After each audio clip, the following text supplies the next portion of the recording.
શું તમે જાણો છો કે રોજિંદા વપરાશમાં લેવાતી કેટલીક શાકભાજીઓ પણ ડાયાબિટીસમાં બ્લડ શુગરને અસર કરી શકે છે? નમસ્તે, તંદુરસ્તી ટીવીમાં આપનું હાર્દિક સ્વાગત છે. અહીં આપણે મળીને વાત કરીશું સ્વાસ્થ્યના રહસ્યો અને એવી સરળ હેલ્થ ટિપ્સ વિશે, જે તમારા જીવનને સ્વસ્થ, ખુશહાલ અને ઉર્જાથી સભર બનાવશે. આ માત્ર એક ઊંડાણપૂર્વક ચર્ચા નથી, પણ સ્વસ્થ અને સુખી જિંદગી તરફની એક રોમાંચક સફર છે. તો ચાલો આ સફરમાં જોડાઓ અને આજના વિષયમાં નવું કંઈક જાણીએ. ડાયાબિટીસને કાબૂમાં રાખવા માટે ખોરાક પર ધ્યાન આપવું ખૂબ જ જરૂરી છે. ઘણીવાર આપણે જે ખોરાકને એમ કે તંદુરસ્ત માનીએ છીએ, તે પણ બ્લડ શુગર પર ધાર્યા કરતાં અલગ અસર કરી શકે છે. આજે આપણે આવી જ કેટલીક સામાન્ય રોજિંદા વપરાશની વસ્તુઓ વિશે થોડી વધુ ઊંડી વાત કરીશું. બિલકુલ. મૂળ વાત ખબર છે એ છે કે જે ખોરાકમાં કાર્બોહાઈડ્રેટ વધુ હોય અને ફાઇબર ઓછું હોય, તે બ્લડ શુગરને ઝડપથી વધારી શકે છે. જ્યારે ઓછા કાર્બ, વધુ ફાઇબર અને ખાસ કરીને કોમ્પ્લેક્સ કાર્બોહાઈડ્રેટ, એટલે કે જે ધીમે ધીમે પચે અને શક્તિ આપે, તેવા ખોરાક વધુ સારા ગણાય છે. હા, બરાબર. એ સમજાયો. ચાલો, કેટલીક ચોક્કસ વસ્તુઓ જોઈએ. જેમ કે મકાઈ અને વટાણા. ઘણા લોકો એને શાકભાજી તરીકે જ વાપરે છે. હા, પણ અહીં થોડું ધ્યાન રાખવા જેવું છે. ઘણા લોકોએ અનુભવ્યું છે કે મકાઈ, ખાસ કરીને પેલી સ્વીટ કોર્ન, કાર્બોહાઈડ્રેટ્સમાં ઘણી ઊંચી હોય છે. લગભગ અડધા કપ સ્વીટ કોર્નમાં 21 ગ્રામ કાર્બ્સ હોઈ શકે છે, જ્યારે ફાઇબર એ તો માત્ર 2 ગ્રામ જેટલું જ. આનાથી શું થાય કે બ્લડ શુગર ઝડપથી વધી શકે છે. વટાણા માટે પણ કંઈક આવું જ જોવા મળ્યું છે. તેમાં પણ કાર્બ્સનું પ્રમાણ થોડું વધારે હોઈ શકે છે. તેથી તેનું સેવન મર્યાદિત માત્રામાં કરવું સારું રહે. અચ્છા, અને બટાકાનું શું? એ તો લગભગ દરેક ભારતીય રસોડાનો મુખ્ય ભાગ છે. એના વિશે શું ધ્યાનમાં રાખવું? બટાકા એટલે મુખ્યત્વે સ્ટાર્ચ, જે એક પ્રકારનું કાર્બોહાઈડ્રેટ જ છે. એક મધ્યમ કદના બટાકામાં અંદાજે 30 ગ્રામ કાર્બ્સ હોઈ શકે છે.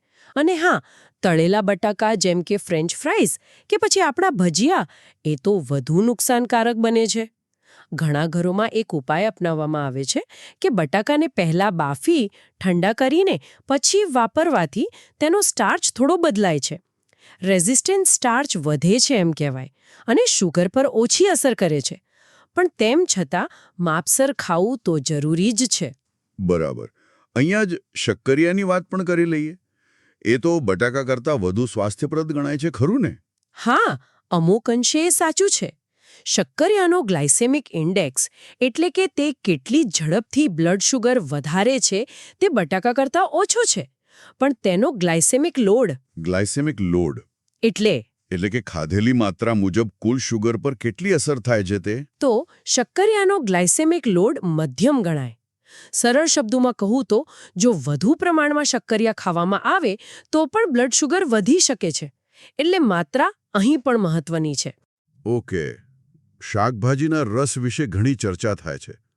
ઘણા લોકો માને છે કે તે ખૂબ ફાયદાકારક છે. અહીં સાવચેતી રાખવી જરૂરી છે. જુઓ, જ્યારે શાકભાજીનો રસ કાઢવામાં આવે છે, ત્યારે તેનું અમૂલ્ય ફાઇબર નીકળી જાય છે. અને ફાઇબર વગર શાકભાજીમાં રહેલી કુદરતી શુગર શરીરમાં ઝડપથી શોષાય છે અને બ્લડ શુગર વધારી શકે છે. ભલે રસ પીવામાં મીઠો ન લાગે. હા, કારેલા જેવા અપવાદ જરૂર છે, પણ મોટાભાગના શાકભાજીના રસ કરતાં આખું શાકભાજી ખાવું વધુ ફાયદાકારક છે. સમજાયું. અને ગાજર? એ તો આંખો માટે અને સ્વાસ્થ્ય માટે ઉત્તમ ગણાય છે, એમ કહેવાય છે. ચોક્કસ, ગાજર પૌષ્ટિક છે, એમાં કોઈ શંકા નથી. પણ તેમાં કુદરતી મીઠાશ અને કાર્બ્સ હોય છે. સામાન્ય રીતે સલાડમાં કે થોડી માત્રામાં ખાવામાં વાંધો નથી. પણ જો વધુ પ્રમાણમાં, ખાસ કરીને પેલો જ્યુસ તરીકે લેવાય, તો તે બ્લડ શુગરને અસર કરી શકે છે. અચ્છા, હવે મુખ્ય ભોજનની વાત કરીએ.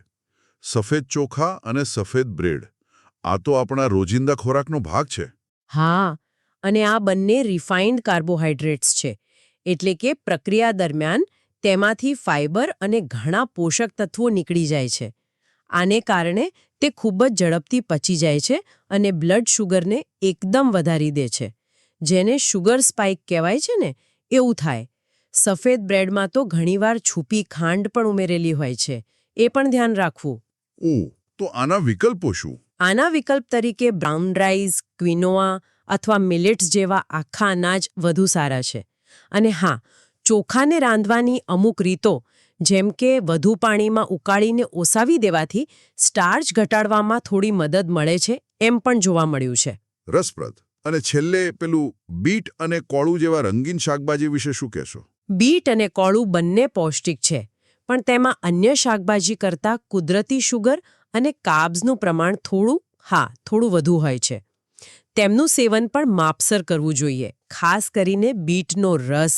તો આ બધી વાત પરથી એવું લાગે છે કે ઘણી તંદુરસ્ત ગણાતી વસ્તુઓ પણ જો ધ્યાન રાખીને ન ખવાય તો બ્લડ શુગર પર અસર કરી શકે છે. તો શું આ બધી વસ્તુઓ બંધ જ કરી દેવી જોઈએ? ના, બિલકુલ નહીં. અહીં મુખ્ય શબ્દ છે સંતુલન અને માપ. સંપૂર્ણ પ્રતિબંધ કરતાં સમજદારી વધુ જરૂરી છે. ઘણા લોકોનો અનુભવ કહે છે કે જો આ વધુ કાર્બ્સવાળી વસ્તુઓ ખાવી હોય તો તે ભોજનનો ખૂબ નાનો હિસ્સો હોવો જોઈએ. જેમ કે તમારી થાળીનો માત્ર 10% ભાગ. બાકીનો 90% ભાગ ઓછી કાર્બ્સવાળી શાકભાજી, પ્રોટીન અને સારા ફેટ્સથી ભરેલો હોવો જોઈએ. આખા ભોજનના સંતુલન વિના માત્ર આ વસ્તુઓ ખાવાથી સમસ્યા વધી શકે છે, એમ સમજો. હા, બરાબર. એટલે કે ફક્ત એક વસ્તુ પર ધ્યાન આપવાને બદલે આખી થાળીનું ચિત્ર જોવું જરૂરી છે. બ્લડ શુગર મેનેજમેન્ટ માટે જાગૃતિ અને સંતુલન જ ચાવી છે, એમ કહી શકાય. એકદમ સાચી વાત.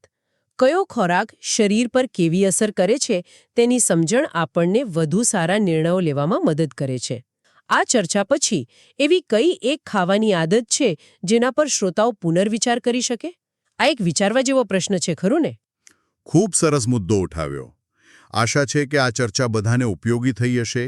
જો તમને આ માહિતી ગમી હોય અને ઉપયોગી લાગી હોય તો કૃપા કરીને આ ચર્ચાને લાઇક કરો, તમારા મિત્રો અને પરિવાર સાથે શેર કરો. તમારા વિચારો કે અનુભવો નીચે કોમેન્ટમાં જણાવો. અને આવા જ તંદુરસ્ત જીવન માટેના વધુ વિષયો પર માહિતી મેળવવા માટે અમારી ચેનલ તંદુરસ્ત ટીવીને સબસ્ક્રાઇબ કરવાનું ભૂલશો નહીં. સ્વસ્થ રહો.